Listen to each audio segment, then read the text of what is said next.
Hello friends, welcome to our channel Indian comics universe. तो आज की कॉमिक्स है मुझे मौत चाहिए। तो चलिए शुरू करते हैं बिना किसी देरी के।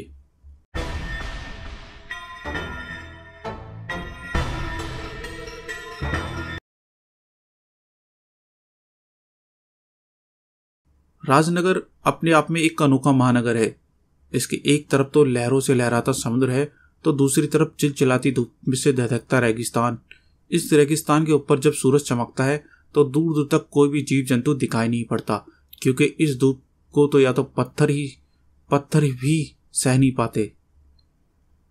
लेकिन फिर भी इस कड़कती धूप में एक बूढ़ा आदमी तपती हुई रेत पर पैरों के निशान छोड़ता हुआ राजनगर की तरफ बढ़ रहा था। और राजनगर में एसएसपी साहब शहर में घट रही आतंकवादी घटनाओं से चिंतित थे। हम जानते हैं ध्रुव कि ये वारदातें कौन कर रहा है, लेकिन हम उनको पकड़ नहीं पा रहे। ऐसा क्यों सर? क्योंकि ये खतरनाक हत्यारे इस शहर में कहाँ छुपे हुए हैं ये हम नहीं जानते, और ये इतनी शीघ्रता से आतंकवादी हरकतें करके भागते हैं कि इनका पीछा कर पाना भी बहुत मुश्किल होता है। इसका पता लगाने की जिम्मेदारी मैं लेता हूं सर। जल्द ही वे आतंकवादी आपकी गिरफ्त में होंगे। और लगभग इसी वक्त शहर के एक व्यस्त बाजार में गुजरती एक तेज वैन जरा धीमी हुई और उसमें से एक शक्तिशाली हथगोला उछलकर सड़क पर आ गिरा। यह तो बम है, भागो! ये जरूर उन आतंकवादियों का ही काम है। हे ईश्वर, अब तू ही हमारी रक्षा करना। सभी अपनी जान बचाने के लिए बम से दूर भागे। पूरे बाजार में भगदड़ मच गई, लेकिन भीड़ होने के कारण भागने का रास्ता भी नहीं था। ऐसे में एक बूढ़ा आदमी जिसके कपड़ों से रेत जैसे चू रही थी बम की तरफ बढ़ा और उसने बम को उठा लिया।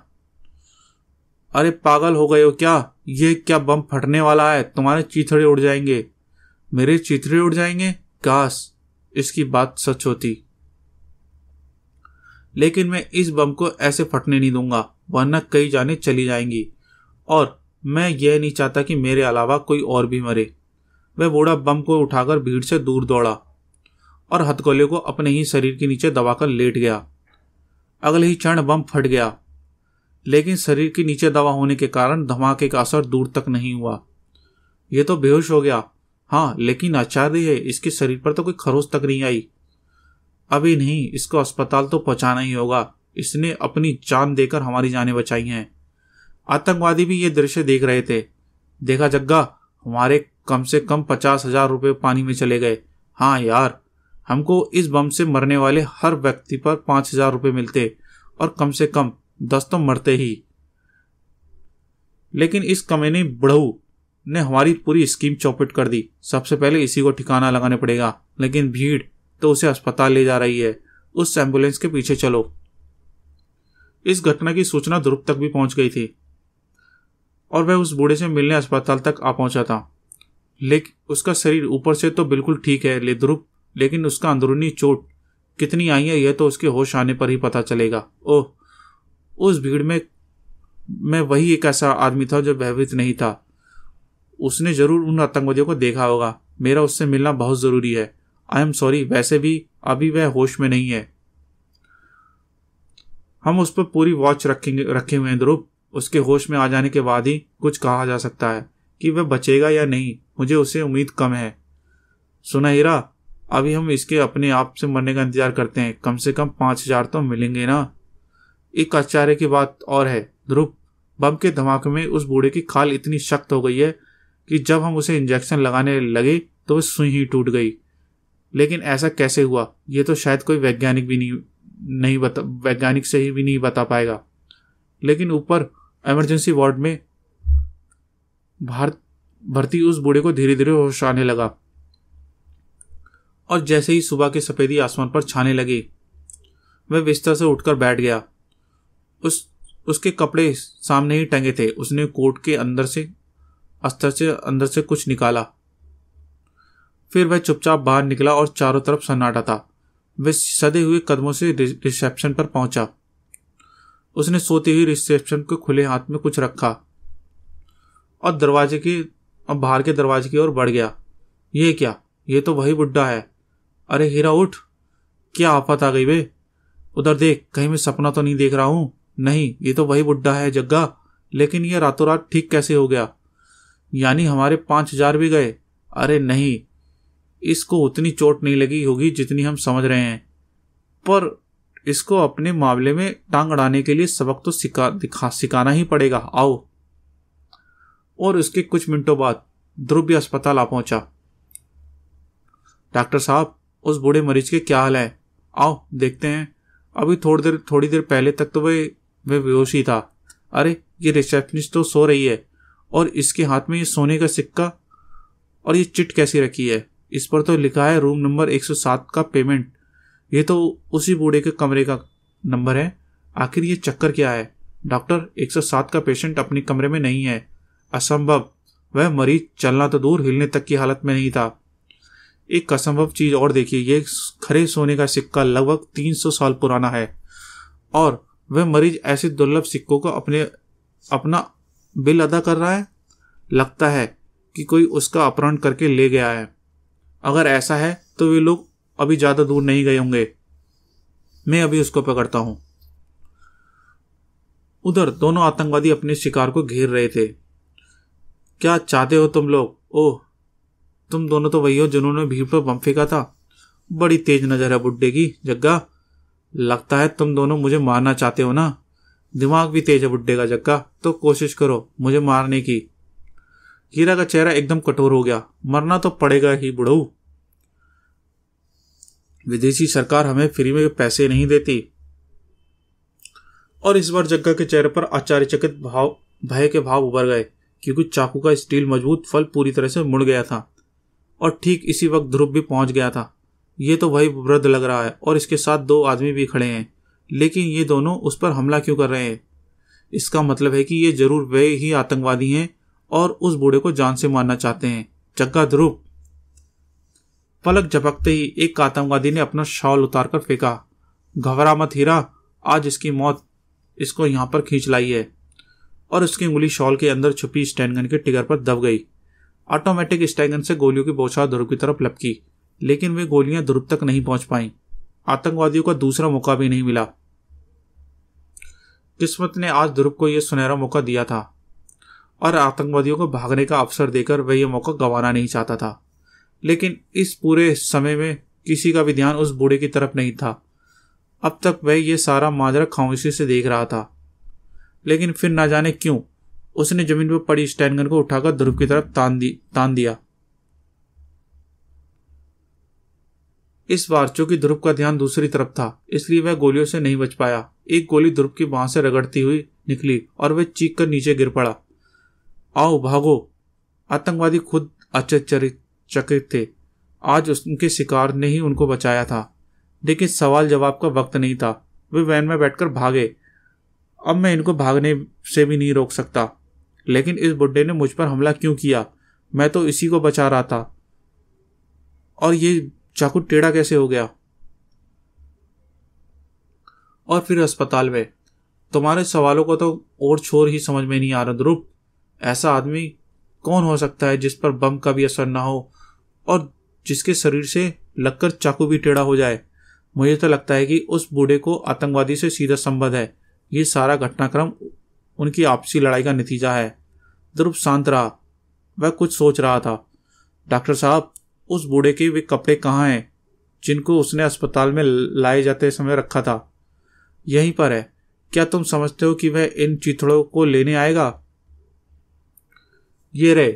उसके पैंट और कोट, कमीज और बाकी कपड़े रखने की हालत में नहीं थे। कोई बात नहीं डॉक्टर साहब, मेरा काम शायद कोट पैंट से ही हो जाए। और शीघ्र ही ध्रुव ने बूढ़े के कपड़ों की जांच पड़ताल कर डाली। इसकी जेबों से कुछ नहीं सिवाय धूल और रेत। इस पैंट के पजामों से रेत भरी हुई है, रेगिस्तान की रेत। ध्रुव का दिमाग तेजी से काम करने लगा। 500 से रेत, यानी बूढ़ा रेगिस्तान से पैदल चलकर यहां तक पहुंचा है। पर इस रेत के रंग से थोड़ी सी लाली है, और ऐसी खास रेत तो रेगिस्तान के सिर्फ उत्तरी छोर पर मिलती है। और जब ध्रुव अस्पताल से बाहर आया तो उसका इरादा बदल चुका था। आतंकवादियों को तो मैं पकड़ ही लूंगा। इस वक्त मुझे आतंकवादियों से ज्यादा दिलचस्पी उस बूढ़े में है। लेकिन दूसरी तरफ आतंकवादियों के गुप्त अड्डे पर तो ये माजरा है। लेकिन तुमने हमारे आदमियों की मदद क्यों की? इन्होंने तो तुम्हारी जान लेने की कोशिश की थी ना। हाँ, मैंने तुम्हारे आदमियों की मदद इसलिए की क्योंकि इन लोगों ने मेरी जान लेने की कोशिश की थी और दरअसल मुझे मौत चाहिए। मौत चाहिए तो इसमें मुश्किल क्या है? जाकर रेल की पटरी पर लेट जाओ, पहाड़ से छलांग लगा दो, कनपट्टी पर तो गोली मार लो। मैं ये सब कर चुका हूं। ये सब तुम कर चुके हो और फिर भी जिंदा हो? सटिया गए क्या बुड्ढे?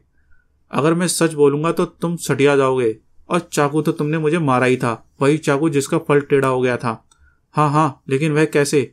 यह सोचकर तुम अपने दिमाग को कष्ट मत दो सुप्रीमो। ये बूढ़ा जो कुछ कह रहा है वह सुनने में असंभव तो जरूर लग रहा है, लेकिन हमारे पास इसकी कहानी की सच्चाई के प्रमाण हैं। तब तो हम इसका इस्तेमाल अपने रास्ते में सबसे बड़ा कांटा हटाने के लिए करेंगे।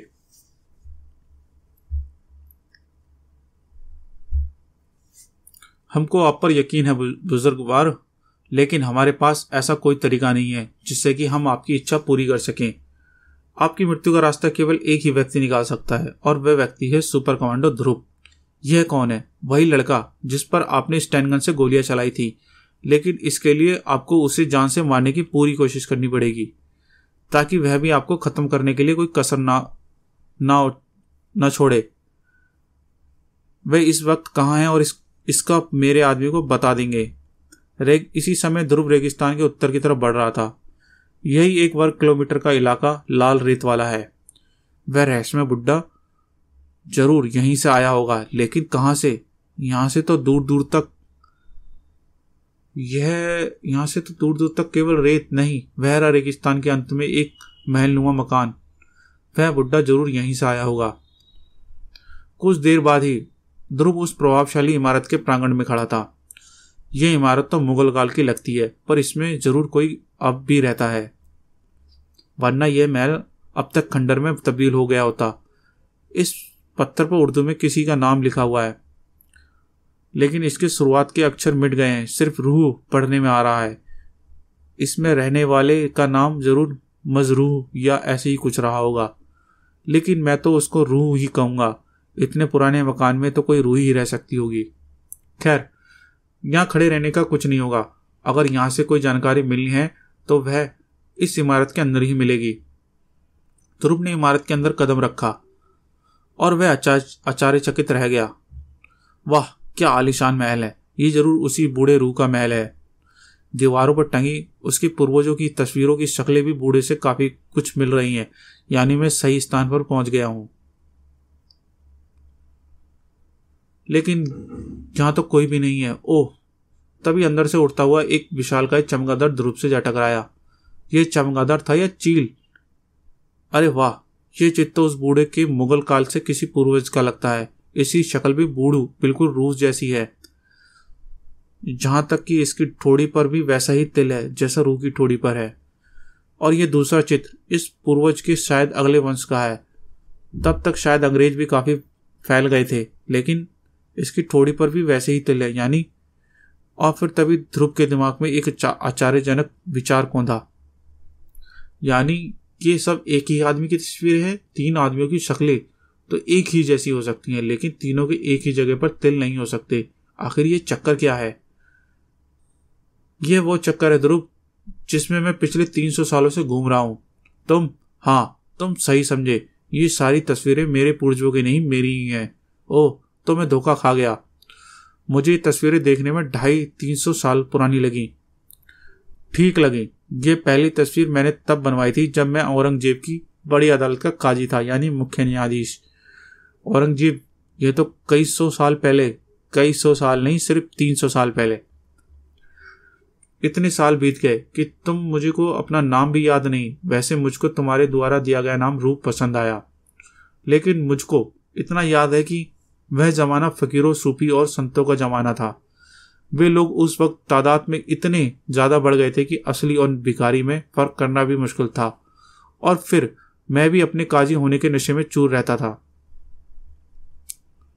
एक रात बादशाह सलामत के महल में दावत खाकर लौटते रात का दूसरा पहर भी बीत गया। मैं थका हुआ भी था। बिस्तर पर लेटते ही मुझे नींद आ गई, लेकिन थोड़ी ही देर में सुबह हो गई और फिर एक फकीर मेरी खिड़की के नीचे गाता हुआ गुजरा।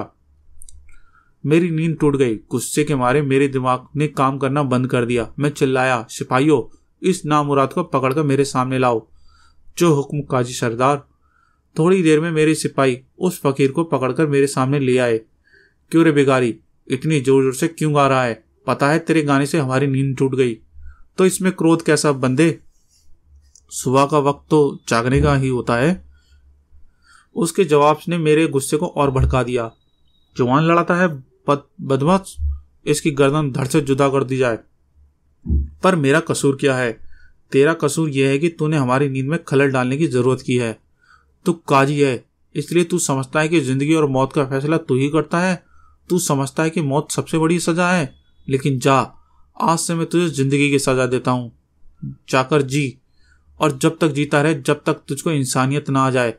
जिस दिन तू सच्चे दिल से किसी पर इंसानियत लुटाएगा, तुझे इस जिंदगी के नर्क से छुटकारा मिल जाएगा। सिपाहियों, सुन क्या रहे हो? हमारे हुक्म की तामील हो। सिपाहियों की तलवारें उठी और उस फकीर की सिर जमीन पर आ गिरा। उस वक्त मैंने फकीर के शाप को गंभीरता से नहीं लिया, लेकिन समय बीतने के साथ साथ फकीर का शाप सच साबित होने लगा। मेरे सारे सगे संबंधी दोस्त एक एक करके चल बसे। मेरा मन भी दुनिया से उचट चुका था। मैं अपनी मौत की प्रतीक्षा करने लगा, लेकिन मुझे मौत नहीं आई। कुछ साल बाद लोगों को मुझ पर शक होने लगा।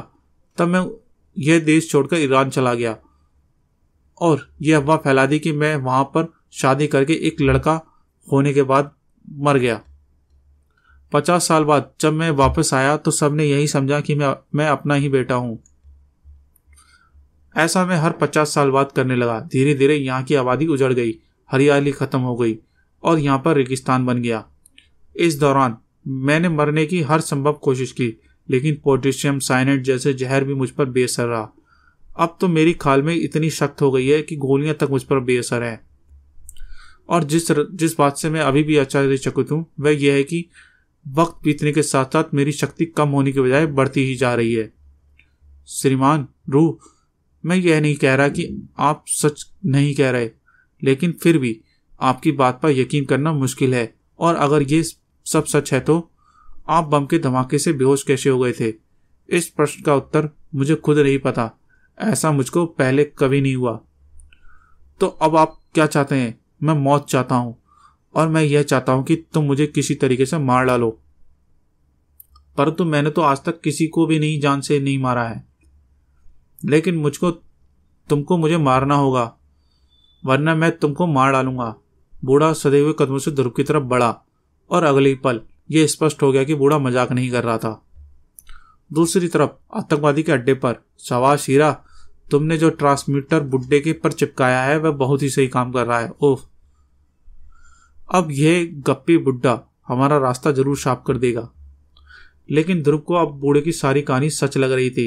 ओह, इसके हाथ तो या तो ठोस लोहे के हथौड़े, लगता है ये वास्तव में मेरी जान लेने पर उतारू है। इसमें सचमुच आश्चर्यजनक ताकत है। मैं ताकत में इससे जीत नहीं सकता। बचने का यही एक रास्ता है कि मैं इसकी ताकत का इस्तेमाल इसी के खिलाफ करूं और फिर यहां से बाहर भागने का रास्ता देखूं। लेकिन इससे पहले कि ध्रुव दरवाजे से बाहर निकल पाता, एक भरी मेज ने उसका रास्ता रोक लिया। अब ध्रुव के पास लड़ने के अलावा और कोई चारा नहीं था। बूढ़ा फिर तेजी से ध्रुव की तरफ बढ़ रहा था। पहला वार ध्रुव ने ही किया। ओह, इसके पत्थर जैसे शरीर पर तो मेरा हाथ ही टूट गया, लेकिन बूढ़े पर कुछ असर नहीं हुआ। उसका अगला वार ध्रुव की गोली लगी वहां पर पड़ा और ध्रुव करहा उठा। पट्टी खून से तर हो गई। जल्दी मुझे खत्म करने का रास्ता सोचो ध्रुव, वरना मैं तुझे खत्म कर दूंगा। बूढ़े ने ध्रुव की कमजोरी को भांप लिया। उसका अगला घूंसा भी ध्रुव के घाव पर पड़ा और इस बार पट्टी के साथ साथ ध्रुव की वहां भी खून के रंग से लाल हो गई। ज्यादा खून निकल जाने से ध्रुव पर बेहोशी छाने लगी और वह लहराकर फर्श पर आ गिरा। यह क्या? यह तो बेहोश हो गया। मैं इस वक्त इसको कितने आराम से मार सकता हूं, लेकिन नहीं, इन डाकुओं ने कहा था कि सिर्फ यही लड़का मेरे मरने का रास्ता ढूंढ सकता है। इसलिए मैं इसको मारने के बजाय ये काम करूंगा कि इससे ये मुझको खत्म करने का रास्ता सोचने के लिए मजबूर हो जाए। बूढ़ा पलटा और तेजी से बाहर निकल गया। थोड़ी देर बाद मैं बूढ़ा शहर की तरफ बढ़ रहा था क्योंकि इस पर उसका निशाना ध्रुव नहीं ध्रुव का शहर था। तो गाइस, ये इस कॉमिक्स का पहला पार्ट था। मिलते हैं इसके अगले पार्ट में। तो वीडियो को लाइक करें, चैनल को सब्सक्राइब करें। मिलते हैं इसके सेकंड पार्ट में। Thank you.